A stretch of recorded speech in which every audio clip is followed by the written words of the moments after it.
When will China open its doors for all foreigners again? 抽烟的人有故事，喝酒的人有心事。不要贸然的评价我，你只知道我的名字，却不知道我的故事。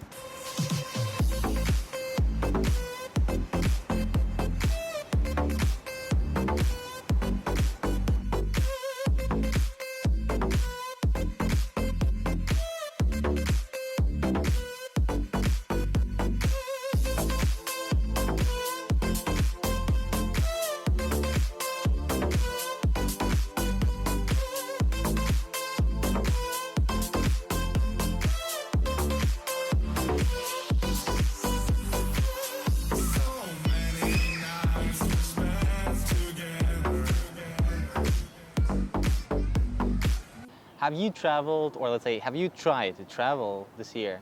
This is a very difficult question to answer if you are not a holder of some kind of a developed country such as US or some European country. And why is that? Only Chinese vaccines, health passports, PU letters, 21-day quarantine, and numerous other procedures that we foreigners had to go through if, let's say, we want to leave China and then come back.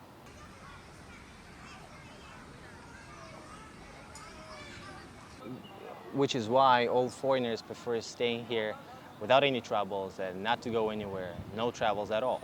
And this is quite frustrating because, as I said, China does not accept any other vaccines but Chinese.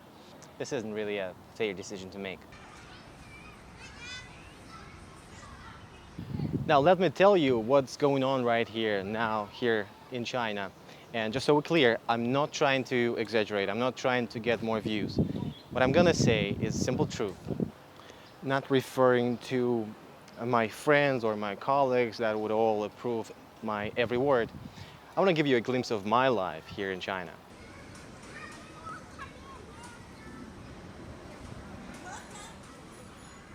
No matter where or when, Chinese people are always trying to adjust the position of their mask just because they are afraid to stand or breathe next to a foreigner. Of course, not all of them, but 80%.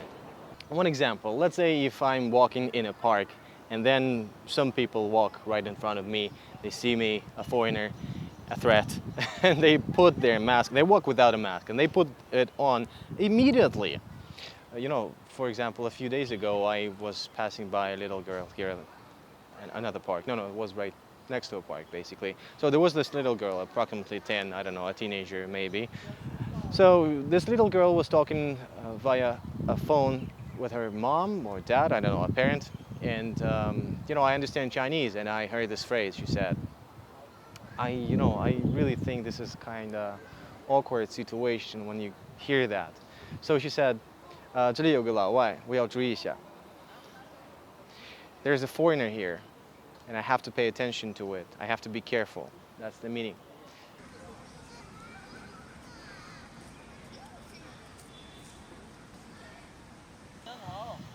A week ago, Guangzhou and Shenzhen, Guangzhou is the capital city, Shenzhen is technically a second-tier city. So they started a big campaign when all citizens had to participate in and had to be checked for coronavirus. So if you don't want to do that, your health code, your QR code in WeChat will turn yellow, and then later on you will not be allowed in some companies, in some government and different authorities, maybe transportation as well. Everyone was informed via SMS. Frankly speaking, I got informed over 10 times. Definitely yes, by the government, by my school, by different authorities, even by my landlord. And frankly speaking, it was quite annoying. The most important part here is that all this fuss-like situation, emergency, happened after a few cases in Guangzhou, 34 cases out of 17 million population, 0 cases in Shenzhen out of 13 million population, and there were a few cases here in a district next to, in a suburb, let's say, of Shenzhen. So there were a few cases. So yes, 34 cases in Guangzhou, and they shut the whole city down. So just like I mentioned today, all foreigners who are not holders of developed countries' passports, they have very special attention here in China. Every month or two, they have those let's say, so police guys, policemen, officers, they come to your apartment, they check your stuff, they check what are you doing, they question you with different types of questions, and they just make sure you're a proper fella, you don't do anything illegal. Just like I said today, I'm not gonna exaggerate, I'm not gonna lie. Being Russian myself, I never had those visas. My American friend, he also never had those visas before. But if, let's suppose, you're African or, I don't know, Vietnamese or some other small country, let's say, whatever, small country, big country, you would know very well what I'm talking about.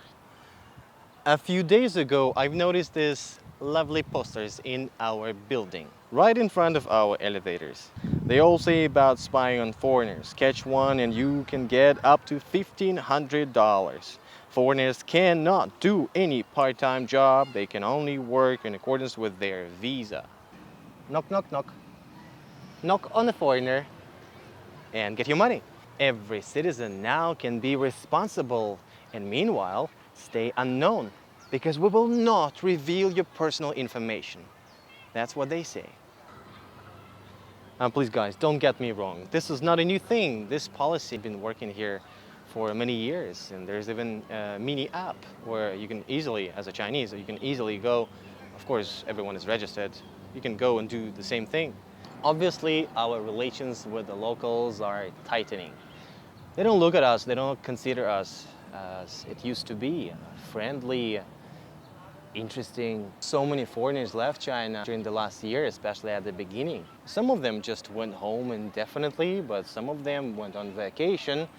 And then the Chinese doors, gates, suddenly closed right after. I don't want to be seen as some kind of a dangerous disease. And I get this feeling all the time right now here in China. Maybe it's just my time to go home. Thanks for watching. 您的收听。